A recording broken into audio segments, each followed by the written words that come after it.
संसार में अनेक तरह के लोग हम सबको मिलते हैं। कुछ लोग ऐसे होते हैं जिनका व्यक्तित्व बड़ा आकर्षक होता है, हमें अपनी ओर खींचता है और अंदर तक प्रभावित करता है। ऐसे व्यक्ति का हर कोई प्रशंसक और अनुगामी बनने को लालायित हो उठता है। और कुछ व्यक्ति ऐसे होते हैं जिनका नाम सुनने का भी मन नहीं होता, उसे कोई पसंद नहीं कर पाता, उसके प्रति किसी की लाइकिंग नहीं होती। सवाल है, किसके प्रति आकर्षण, खिंचाव और किससे अनाकर्षण, अलगाव? अगर देखे तो एक नन्हा सा बच्चा होता है, वो सभी के आकर्षण का पात्र होता है, लेकिन बड़े होने पर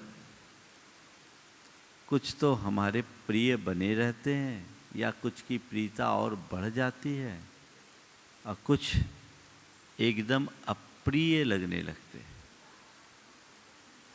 इसके पीछे की वजह क्या है? इसके पीछे की मूल वजह व्यक्ति का अपना व्यक्तित्व है। जिस व्यक्ति का व्यक्तित्व मधुर होता है वो सभी का प्रिय पात्र बन जाता है, और जिस व्यक्ति का व्यक्तित्व कटुक होता है उसे कोई पसंद नहीं करता। व्यक्तित्व जन्मजात नहीं होता, जन्म व्यक्ति का होता है, व्यक्तित्व का निर्माण होता है। व्यक्ति और व्यक्तित्व में उतना ही अंतर है जितना कि मिट्टी के लौंधे और मंगल कलश में।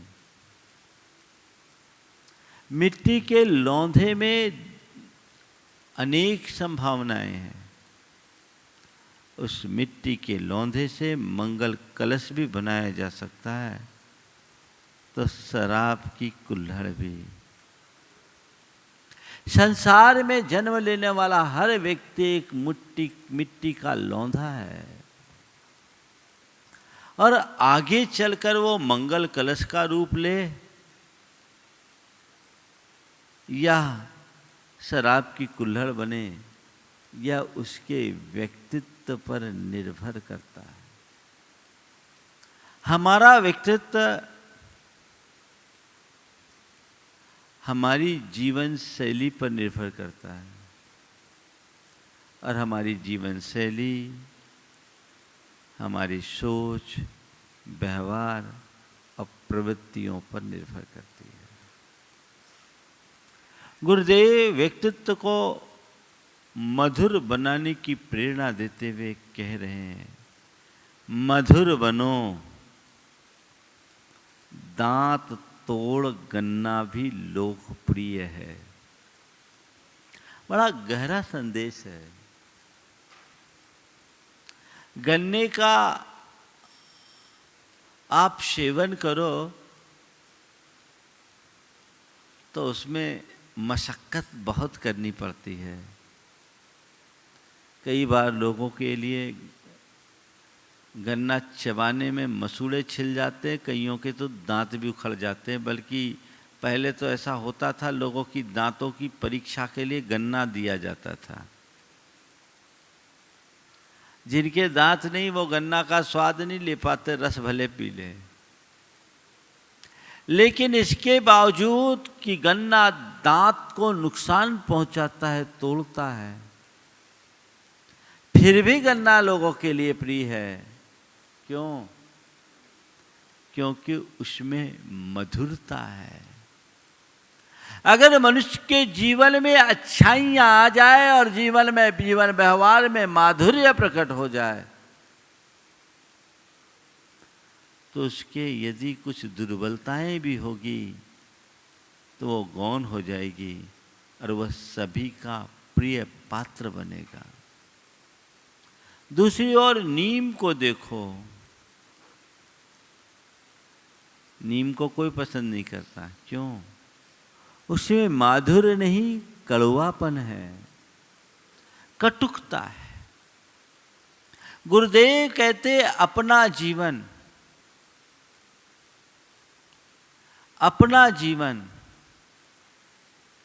गन्ने की भांति मधुर बनाओ, जिसके रग रग में मधुरता है। आज उसी माधुरी का संदेश मैं आप सबको देना चाहता हूं। जीवन में माधुर्य आए, समग्र जीवन में माधुर्य होना चाहिए। कहां कहां मधुरता हो, व्यक्तित्व को मधुर बनाने के लिए हमें क्या करना है? 4 प्रकार से माधुर्य अपने जीवन में प्रकट करने की आवश्यकता है। सबसे पहली बात, विचारों में मधुरता। दूसरी बात, दृष्टि में मधुरता। तीसरी बात, भाषा में माधुर्य। और चौथी बात, व्यवहार में मधुरता। विचार, दृष्टि, भाषा और व्यवहार, चारों स्तर पर माधुर्य होना चाहिए। सबसे पहले हम अपने विचारों की पड़ताल करें। तुम्हारे विचार कितने मधुर हैं? बोलो, कभी सोचा? किसी व्यक्ति से कहो भैया तुम्हारे विचार बड़े मधुर हैं, चेहरा खिल जाएगा। खिलता है कि नहीं? पर देखो तो सही, मधुर हैं कि वो मक्खन लगा रहा है? किस विचार को मधुर कहेंगे और कौन सा विचार कड़वा है? आपके पास कोई कसौटी है? जिस विचार में पवित्रता है वो मधुर है, और जो अपवित्र है वह कटुक है। अपने विचारों की पवित्रता के प्रति आप कितने जागरूक हैं, ये आपको देखने की जरूरत है। मैं जब पढ़ता था, ट्यूशन पढ़ने गया, हमारे अध्यापक ने अपने घर के बाहर 3 शीशम के पेड़ लगाए। उन्होंने हम लोगों से पूछा, ये बताओ 20 साल बाद इस पेड़ की स्थिति क्या होगी? मेरे एक साथी ने कहा, महाराज सर 20 साल में तीनों पेड़ 1-1 लाख के हो जाएंगे। एक ने कहा, सर ये पेड़ इतना बड़ा हो जाएगा कि आपके घर का रास्ता रुक जाएगा। मुझसे पूछा तो मैंने कहा, सर 20 साल में ये पेड़ इतना बड़ा होगा कि इससे यहाँ के आसपास का पर्यावरण शुद्ध हो जाएगा, सबको छाया देगा और यहाँ के वातावरण को शुद्ध करेगा, मोहल्ले की शान बन जाएगा। उस समय मैं 6वीं क्लास में पढ़ता था। मेरे मुख से अनायास ये शब्द निकले थे, पर उन्होंने उस समय जो मुझसे कहा था वो शब्द मुझे आज भी याद है। उन्होंने कहा कि तुम्हारा विचार बहुत उत्तम है, तुम्हारे विचार तो किसी संत जैसे विचार हैं। मुझे नहीं मालूम था कि कल क्या होगा। मैं आपसे केवल ये पूछना चाहता हूं, चीजों को आप किस नजरिए से देखते हैं? किस नजरिए से देखते हैं? एक सोच है जो बड़ी कैलकुलेटिव होती है, जोड़ घटाव से चलने वाली सोच। ऐसा व्यक्ति बाजारू सोच रखता है, उसकी सोच व्यापारिक होती है। वो व्यक्ति केवल अपने लाभ की बात करता है, क्योंकि उसकी सोच लाभ और हानि से जुड़ी हुई है। वो कैलकुलेटिव सोच मधुर सोच नहीं मानी जाएगी। ऐसा व्यक्ति स्वार्थी, मौकापरस्त और मतलबी किस्म का होता है। व्यापार व्यवसाय के समय में लाभ हानि की बात सोचना तो फिर भी ठीक है, लेकिन हर जगह अपना नफा नुकसान देखने वाला मनुष्य भरोसे के लायक नहीं होता। दूसरी सोच होती है जो केवल कैलकुलेशन की बात नहीं करती, कॉपरेशन की बात करती है। कॉपरेटिव सोच, जहां केवल अपने लाभ हानि की बात नहीं देखना, औरों को लाभ पहुंचाने की बात करना, ये कॉपरेटिव सोच है। व्यवहारिक जीवन में इसकी बड़ी आवश्यकता है। अपने मन से पूछो, तुम केवल अपने लाभ की बात करते हो या औरों के भले की बात भी सोचते हो? यदि तुम्हें केवल अपना लाभ दिखता है, दुनिया जाए भाड़ में, तो अभी तुम्हारा जीवन स्तर बड़ा निम्न है, ऐसा समझना चाहिए। लेकिन अपने लाभ के साथ औरों के लाभ का विचार यदि तुम्हारे मन में है, तो कुछ ऊपर हो। तुम्हारा व्यक्तित्व एक कोऑपरेटिव व्यक्ति की भांति विकसित हो सकता है। कोऑपरेटिव व्यक्तित्व तीसरे स्तर पर है। कंस्ट्रक्टिव सोच, रचनात्मक दृष्टि, जहां केवल लाभ की बात नहीं, लाभ और हानि की बात नहीं, अच्छे और बुरे की बात हो, जो ऊंचे दर्जे की सोच है। जहां हम अच्छे और बुरे की बात सोचे। लाभ हानि की बात कोई भी सोच सकता है, लेकिन अच्छे और बुरे की बात कोई बिरला सोचता है। मुझे हमेशा अच्छे की बात सोचना है, अपने अच्छे की, औरों की भी अच्छे की, सबके अच्छे की बात सुनना और सबसे अच्छा रखना। अगर सबकी अच्छाई है, परिणाम अच्छा है, व्यक्तिगत नुकसान है, तो भी मुझे स्वीकार है। परिणाम बुरा है, व्यक्तिगत लाभ है, तो भी मुझे अस्वीकार है। ऐसी सोच किसी सत्पुरुष की होती है, जो आध्यात्मिकता से ओतप्रोत होता है, उसकी ऐसी सोच होती है। कंस्ट्रक्टिव सोच, जो हर क्षेत्र में कंस्ट्रक्टिव दृष्टि लेकर के चलते हैं। लाभ हानि की सोच व्यापारिक सोच है, और कोऑपरेटिव सोच व्यवहारिक सोच है। व्यापार आप कैलकुलेटिव सोच से चला सकते हो, पर परिवार में तो आपको कोऑपरेटिव बनना होगा, और कोऑपरेटिव से ही नहीं, जीवन को प्रगतिशील बनाना है तो आपको कंस्ट्रक्टिव सोच लेकर के चलना है। पड़ताल कीजिए कि मेरी सोच कैसी है। क्या मानूं? पहले नंबर, दूसरे नंबर या तीसरे नंबर? कौन सी सोच मानूं? महाराज तीनों। जब जो मौका आ जाए हम तो वैसा सोच लेते हैं।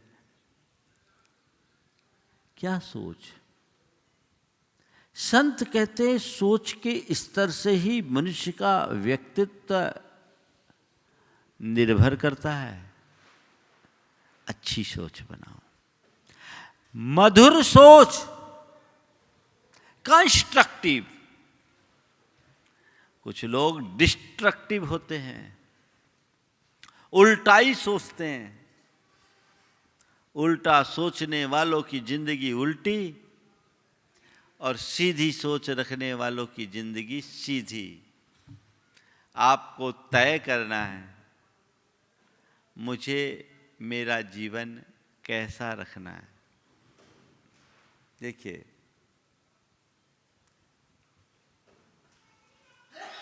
दो छोटे छोटे बच्चे हैं क्या? बच्चे हैं कोई? आ जाओ बेटा, दोनों बच्चे आओ। एक बात आज आपको दिखाता हूँ। एक बच्चा वो पीली टी शर्ट वाला, आ जाओ, आ जाओ, आ जाओ, यहाँ सामने आओ, यहीं सामने, नीचे नीचे आ जाओ। इनको माइक दो तो खड़े हो जाओ, खड़े हो जाओ, आ जाओ, आमने सामने खड़े हो जाओ। एक दूसरे, एक इधर, यहाँ यहाँ खड़े हो, एक दूसरे को देखो। इधर खड़े हो तुम इधर खड़े हो। हाँ, दोनों को माइक दो, दोनों को माइक देना है। एक माइक और दो। चलो इस बच्चे को माइक दो पहले। बेटे, अंग्रेजी में कुत्ते को क्या बोलते हैं? डॉगी। हाँ, डॉगी। डॉग बोलते हैं ना। स्पेलिंग बोलो, डॉग की स्पेलिंग बोलो तो। DOG। माइक पे बोलो, बोलो बोलो बोलो बोलो। DOG। DOG, ये क्या है? डॉग। अच्छा, इसको पलट दे तो क्या होगा? बोलो तुम। इसको पलट के पढ़ेंगे तो क्या होगा? गॉड। हाँ, गॉड। क्या आप स्पेलिंग बोलो ना। GOD God. GOD गॉड, मतलब समझ में आया? DOG डॉग और GOD गॉड। गॉड की स्पेलिंग है GOD, इसको पलट दें तो DOG। समझ में? सीधी सोच रखोगे तो GOD गॉड बनोगे और उल्टी सोच रखोगे DOG डॉग बनोगे। तय आपको करना, बस हो गया काम, जा। समझ में आ गया ना? ये सोच है। सोच ही हमारा उत्थान करती है और सोच ही हमारा पतन। सोच से ही हमारा जीवन चलता है और सोच से ही हमारा जीवन गिरता है। मनुष्य को चाहिए कि वो अपने सोच के स्तर को परखे, अच्छी सोच रखे। व्यक्तित्व की रीढ़ है सोच। अच्छे सोच वाले मनुष्य ही अपने जीवन को आगे बढ़ाएंगे। ये बैकबोन है। आज दुनिया में जितने लोगों ने भी ऊंचाइयों का स्पर्श किया है वो अपने सोच के बदौलत है। तो हमें अपने सोच के स्तर पर विचार करना है। आखिर मेरी सोच कैसी है? मेरे सोचने का ढंग कैसा है? मेरी सोच का स्तर क्या है? उसमें माधुर्य है या नहीं? कंस्ट्रक्टिव सोच ही मधुरता का आधार है। मुझे ये बना करके चलना है। तो सोच में मधुरता कैसे लाना है, इसकी चर्चा आखिरी में करूंगा। मुझे चारों बातें करनी है। दृष्टि में मधुरता। दृष्टि में मधुरता का मतलब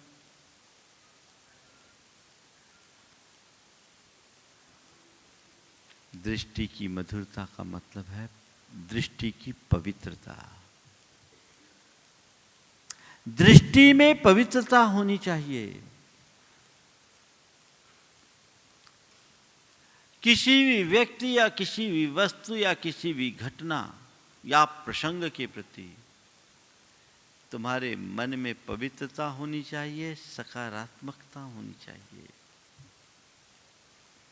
तुम अपनी दृष्टि को देखो, वो पवित्र है या दूषित। जैसे कल मैंने एक सज्जन का उल्लेख किया था, जिन्होंने बड़ी ही बेबाकी से अपनी व्यथा कहते हुए कहा था, महाराज क्या करूं, भगवान के दर्शन के समय भी यदि किसी युवती पर दृष्टि पड़ जाए तो मन विकारी बन जाता है। ये कौन सी दृष्टि है? पवित्र या अपवित्र, मधुर या कटुक? आप किसी को मधुर दृष्टि से देखो तो देखने का अंदाज अलग होता है, और किसी को कड़वी निगाह से देखो तो अंदाज अलग होता है। मधुर दृष्टि से देखने में देखने वाला उसका दर्शन करता है, और कड़वी निगाह से देखा नहीं जाता, घूरा जाता है। कहते हैं ना, कड़वी निगाह से घूर रहा है। बात समझ में आ गई? दृष्टि में मधुरता भी है, दृष्टि में कड़वापन भी है। ये किसके बदौलत आता है? अभिप्राय के बदौलत आता है। अंदर का जैसा अभिप्राय वैसी दृष्टि। मां एक बच्चे को जब गोद में खिलाती है तो कभी कभी उसे प्यार से चिकोटी लेती है, बच्चा भी मुस्कुरा उठता है। और कभी मां टेढ़ी दृष्टि से देखती है तो बच्चा झट रो देता है। एक नन्हा सा बच्चा भी दृष्टि के खेल को समझता है। उसे पता है कौन सी दृष्टि हंसाने वाली है और कौन सी दृष्टि रुलाने वाली है, कौन सी दृष्टि मधुर है और कौन सी दृष्टि कटुक है। एक अबोध बच्चा भी समझता है। अपनी दृष्टि कैसी ये देखो, दूसरे की दृष्टि परखने की कोशिश मत करना। मेरी दृष्टि कैसी है स्वयं के प्रति, अपने परिवार परिजन के प्रति, अपने अड़ोसी पड़ोसी के प्रति, इष्ट मित्रों के प्रति, अपने धर्म समाज संस्कृति और देश के प्रति कैसी दृष्टि? बोलो। मधुर दृष्टि का उदाहरण, मैं एक उद्योगपति की फैक्ट्री में रुका।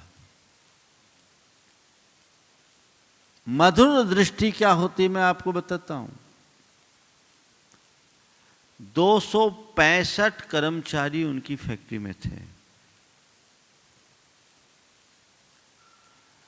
सबको उन्होंने लाकर के आशीर्वाद दिलाया, एक एक से पैर छुड़वाया, आशीर्वाद दिलाया। महाराज आप इनको आशीर्वचन दो। सारा काम रोक कर 6 घंटे के लिए फैक्ट्री का सारा काम बंद कर दिया था। आशीर्वाद दिलाया। आशीर्वाद देने के बाद महाराज इनको आप आशीर्वचन दो। मैंने उनसे पूछा आप इन एम्प्लॉइज के विषय में क्या सोचते हो, आपकी इन एम्प्लॉइज के विषय में क्या दृष्टि है? बोले महाराज मैं यही चाहता हूँ कि सब मेरे जैसे बन जाए, आप ऐसा आशीर्वाद दो। सब एम्प्लॉइज मेरे जैसे बन जाए ये आशीर्वाद दो। जिसमें उनका 4th क्लास का भी स्टाफ था, एक स्वीपर भी उसमें शामिल था। लेकिन कितनी उदात्त दृष्टि, सब मेरे जैसे बन जाए ऐसा आशीर्वाद दो। मैं आपसे पूछता हूं, जिस व्यक्ति की ऐसी दृष्टि होगी कौन उसका कायल नहीं होगा? होगा। मैं अशोक जी के वंडर सीमेंट में गया तो वहां पर बातचीत में मालूम पड़ा कि 4th क्लास के स्टाफ के लिए भी एयर कंडीशन की सुविधा है। पूछा तो बोला महाराज वो भी आदमी है, उन्हीं से तो हम कमा रहे, वो अच्छे से रहेंगे तो काम अच्छे से करेंगे, हम जैसे अपनी सोचते हैं वैसे उनकी भी सोचना चाहिए, वो भी तो इंसान है। ये दृष्टि। दूसरा, अरे वो तो एम्प्लॉई है, 4th ग्रेड का है, उसका स्टेटस क्या है, वो तो काम चला लेगा, उसके लिए पंखा ही पर्याप्त, तो घर में थोड़ी एसी यूज करता है। सोच में बहुत बड़ा अंतर आ जाता है। जिस मनुष्य की सोच ऊंची होती है उसकी दृष्टि हमेशा विशाल और व्यापक बनती है, और जिसकी सोच छोटी होती है उसकी संकुचित दृष्टि होती है। अपना एटीट्यूड पॉजिटिव बनाइए, देखने का नजरिया मधुर होना चाहिए, व्यापकता से सोचने की कोशिश कीजिए, दृष्टि में मधुरता। नंबर 3, वाणी में मधुरता। ये तो चारों टॉपिक ऐसे कि 1-1 घंटा भी कम है, लेकिन मुझे तो अभी शॉर्ट में ही निपटाना है, क्योंकि अभी बहुत सारे हाइकूज बाकी है। वाणी की मधुरता, इसका तो सबको अंदाज और अनुभव है।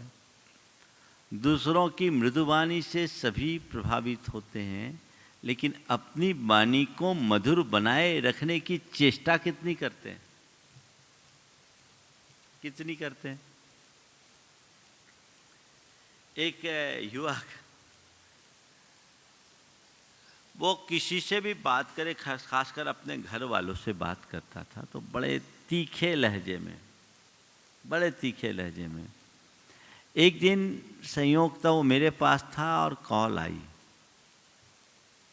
किसी का कॉल था, उठाया, कमरे के बाहर गया, आवाज़ मेरे कानों तक आई, हेलो। इतनी मधुरता से बोला, हमने कहा भैया जितनी, कौन था वो? बोला महाराज हमारा एक ग्राहक था। हम बोले जितनी मधुरता से तुमने अपने ग्राहक से बोला, कभी अपनी घरवाली से वैसी मधुरता से क्यों नहीं बोलते? क्यों ये चूक? कभी आपने सोचा? अपनी वाणी में मधुरता लाने का संकल्प होना चाहिए। और एक बात सदैव ध्यान रखो, किसी भी व्यक्ति से हमारे संपर्क का जो पहला माध्यम है वो हमारी वाणी है। मेरे विचार का आकलन भी आप मेरे वचनों से करोगे। अगर वाणी अच्छी है, मधुर है, बोलने का लहजा अच्छा है, तौर तरीका ठीक है, तो मन प्रभावित होता है, व्यक्ति उसके प्रति आकर्षित होता है। फिर बाद में उसके निकट जाने के बाद उसकी अच्छाइयाँ बुराइयाँ दिखती है, बात की बात है, लेकिन पहला आधार वाणी है। पहला ही इंप्रेशन गलत हो गया तो क्या बोलते हैं आप लोग? First impression is last impression. संत कहते हैं मुख से मीठे बोल बोलो, वाणी में रस घोलो, अमृत जैसे वचन झरने चाहिए। ऐसा बोलो कि सुनकर सामने वाला अतृप्त भावों से तुम्हारी तरफ देखते रहे, और बोलो और बोलो और बोलो। ऐसे शब्दों का प्रयोग मत करो जो कि कौन सा राग अलाप रहे। बचनों में मधुरता, जिसके मुख में मिठास, उसका हर दिल में निवास। जिसके मुख में मिठास, उसका हर दिल में निवास। जिसके मुख में खटास, कोई न फटके उसके पास। कौन फटकना चाहेगा? चाहिए हमें कि मैं अपने वचनों में मधुरता बना के रखूं। बचपन में ही हम लोगों को ये पाठ पढ़ाया गया, ऐसी वाणी बोलिए, बोलो, पूरा बोलो, ऐसी वाणी बोलिए मन का आपा खोए, औरन को शीतल करे आप हो शीतल होए। ये किसको पढ़ाने सुनाने के लिए पढ़ा है? किसको सुनाने के लिए पढ़ा है? तीसरी चौथी क्लास में पढ़ाया गया, आज भी याद है। दूसरों को सुना देते हैं लेकिन खुद औरन को शीतल करे आप हूँ शीतल होए की जगह आप हूँ गर्म होए, औरों को भी उबाले।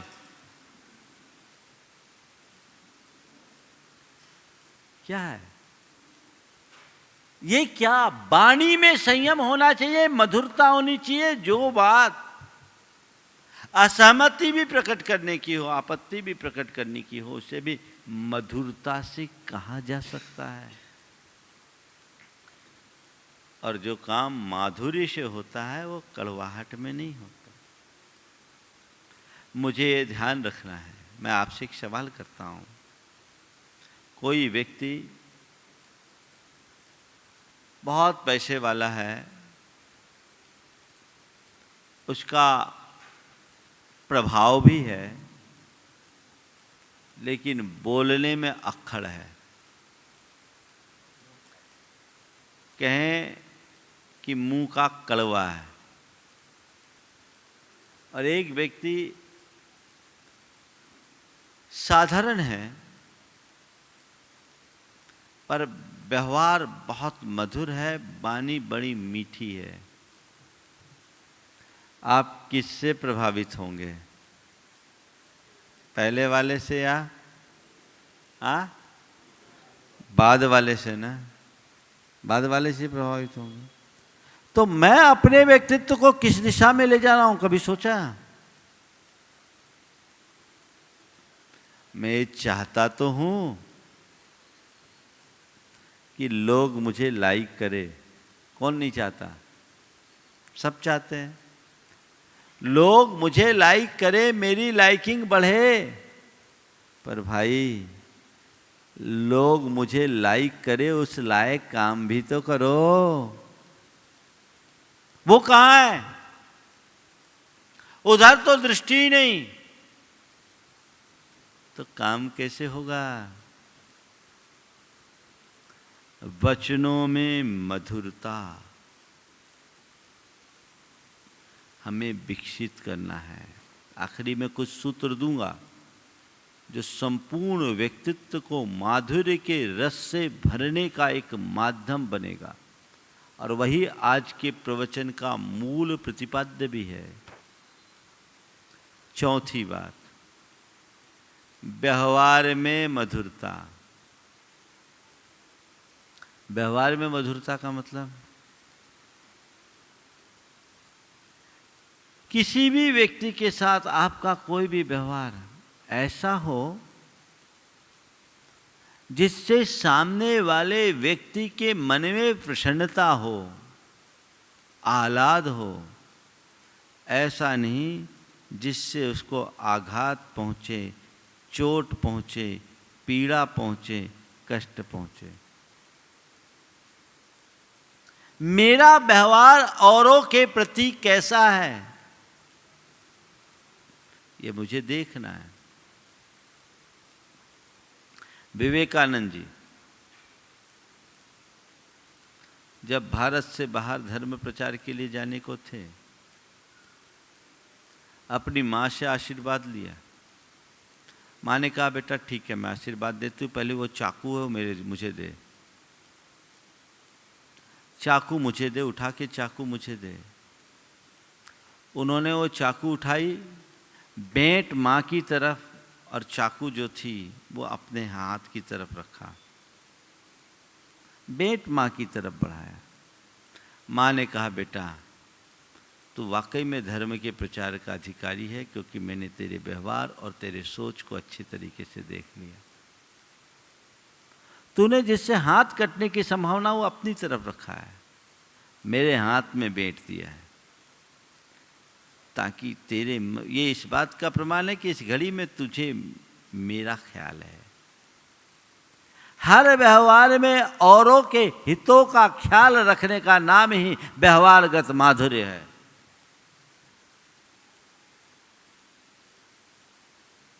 कितना रख पाते हैं हम? मेरे किस व्यवहार का क्या परिणाम आएगा कभी सोचते हो? कहीं मौका आया किसी को लताड़ने का तो लताड़ दिया, उसका इम्पैक्ट क्या होना है? सबके प्रति मधुर व्यवहार,